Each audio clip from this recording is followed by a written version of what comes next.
Sir आज आप लोगों के बीच एक बार फिर से क्वेश्चन बैंक लेकर आ चुके हैं जो कि आपके एग्जाम के दृष्टि से बहुत इंपॉर्टेंट है।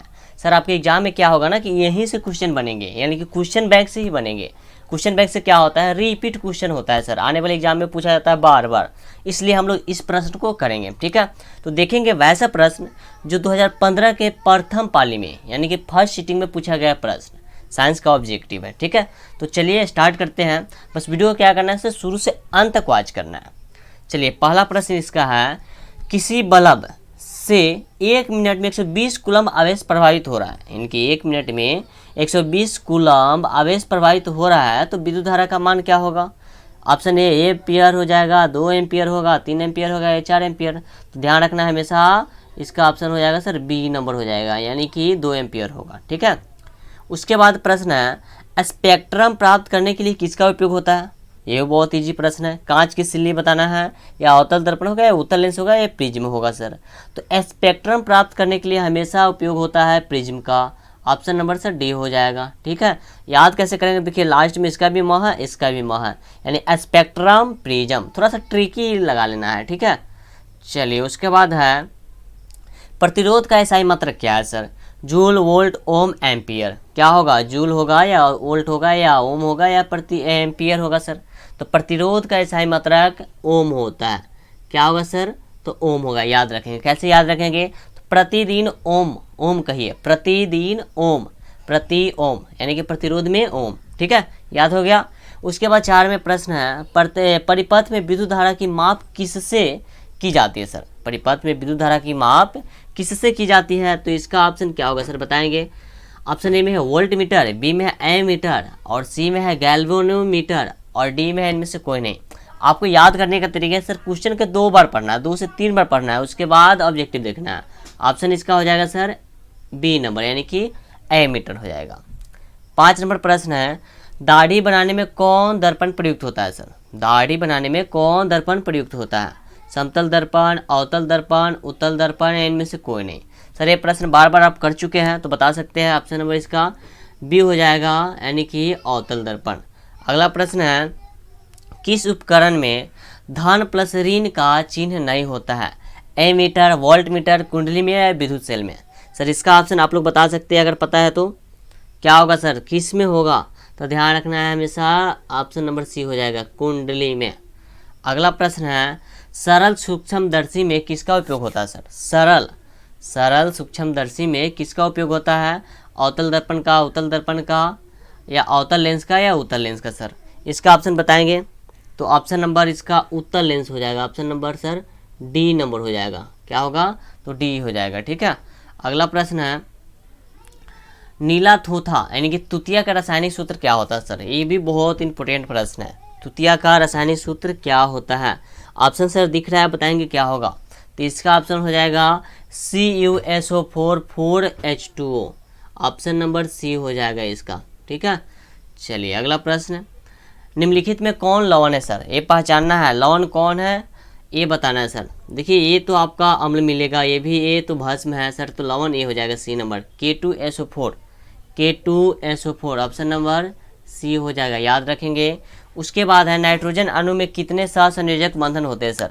नाइट्रोजन का परमाणु संख्या क्या होगा सर, बताएंगे। तो इसका ऑप्शन हो जाएगा सर 1 2 3 4 नहीं 3 होगा। ठीक है, ऑप्शन नंबर क्या होगा सर इसका, तो डी हो जाएगा। उसके बाद है, ये प्रश्न बार बार पूछा गया है, संगमरमर का रासायनिक सूत्र। पिछले वाले वीडियो में हम लोग पढ़ चुके हैं इसको, और आप लोग 2011 का क्वेश्चन बैक नहीं किए, उसको भी कर लेना है, 12 को भी कर लेना है, 13 को भी कर लेना है, 14 को भी कर लेना है। ठीक है, तो संगमरमर का रासायनिक सूत्र क्या है, तो आपको दिख रहा है सर, ऑप्शन नंबर ए हो जाएगा CaCO3, याद रख लेंगे। ठीक है, अगला प्रश्न है, डोडोरट वन संपदा का एक उदाहरण है, तो मिट्टी, लकड़ी, तांबा, एल्यूमिनियम। ऑप्शन क्या होगा, मिट्टी, लकड़ी, तांबा, एल्यूमिनियम, यानी वन संपादक में क्या मिलता है, तांबा, एल्यूमिनियम में, मिट्टी या लकड़ी। सर ऑप्शन नंबर बी होगा, लकड़ी, ऑप्शन नंबर बी हो जाएगा। अगला प्रश्न है, चीनी का रासायनिक सूत्र। ये भी बहुत इंपॉर्टेंट है, बताएंगे क्या होगा सर। ऑप्शन आपके सामने दिख रहा है, ऑप्शन आपके सामने दिख रहा है, ऑप्शन क्या होगा सर, तो ध्यान रखेंगे, इसका ऑप्शन हो जाएगा 12/11, 12/11। इसको याद कैसे रखेंगे सर, 11 दूना 22, और 11 में 1 जोड़ देंगे तो 12, उल्टा ऐसे करके याद रखें, 11 दूना 22 है 12, ठीक है। चलिए यानी कि सी नंबर होगा C12 H22 O11।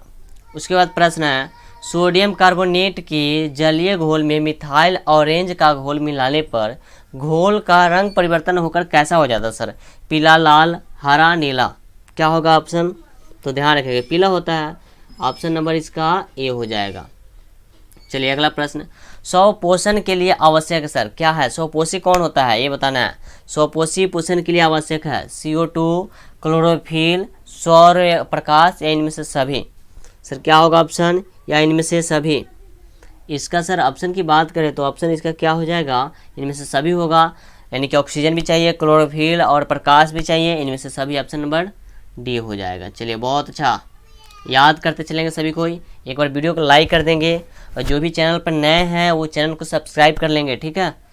चलिए उसके बाद है इंसुलिन की कमी से होता है कौन सा रोग, ये बताना है। घेंघा, बौनापन, मधुमेह या इनमें से कोई नहीं? यह प्रश्न आप लोग कर चुके हैं, जल्दी कमेंट करके बताएंगे क्या होगा। घेंघा, बौनापन, मधुमेह, इनमें से कोई नहीं। हाँ, जिनका भी घेंघा आ रहा है वो गलत है, घेंघा नहीं होगा, बौनापन भी नहीं होगा, यानी मधुमेह हो जाएगा, ठीक है। घेंघा रोग तब होता है जब आयोडीन की कमी होता है, ध्यान रखेंगे। उसके बाद है खुला परिसंचरण तंत्र किसमें पाया जाता है सर? मनुष्य में, कॉकरोच में, घोड़ा में, ऊँट में? खुला परिसंचरण तंत्र किसमें पाया जाता है सर? ऑप्शन बताएंगे सभी को ही, क्या होगा? तो कॉकरोच में होता है, मनुष्य में नहीं, घोड़ा में भी नहीं, ऊँट में भी नहीं, ये तीनों से अलग है, कॉकरोच। ऑप्शन नंबर क्या होगा सर? तो बी हो जाएगा। अगला प्रश्न है यूरो एच का संबंध है किससे है सर? एच का संबंध वायु प्रदूषण से या जल प्रदूषण से या मृदा प्रदूषण से या इनमें से कोई नहीं? तो जो एच का संबंध है यानी कि यूरो एच का संबंध वो हो जाएगा सर ऑप्शन नंबर बी, यानी कि जल प्रदूषण से, ठीक है। निम्नलिखित में कौन जैव अनिम्नीकरणीय पदार्थ है सर? DDT, कागज, वाहित माल, इनमें से कोई नहीं? सर इसका ऑप्शन DDT हो जाएगा, DDT हो जाएगा, ठीक है। अगला प्रश्न और लास्ट प्रश्न है इस ऑब्जेक्टिव का, क्लोरोफिल वर्ण का रंग होता है सर कैसा होता है? नीला, लाल, सफ़ेद, हरा? इस क्वेश्चन को आप लोग भी 2-3 बार कर चुके होंगे, ठीक है। अगर रेगुलर हो वीडियो में तो ऑप्शन नंबर क्या होगा सर? तो ए हो जाएगा हरा, ठीक है। पौधे हरा कैसे होते हैं सर? तो क्लोरोफिल के कारण, याद रखना है, ठीक है। चलिए मिलते हैं अब अगले वीडियो में, तब तक के लिए वीडियो को लाइक कर देना है और चैनल को सब्सक्राइब कर लेना है और पीछे वाले वीडियो जाकर आप लोग को वॉच कर लेना है।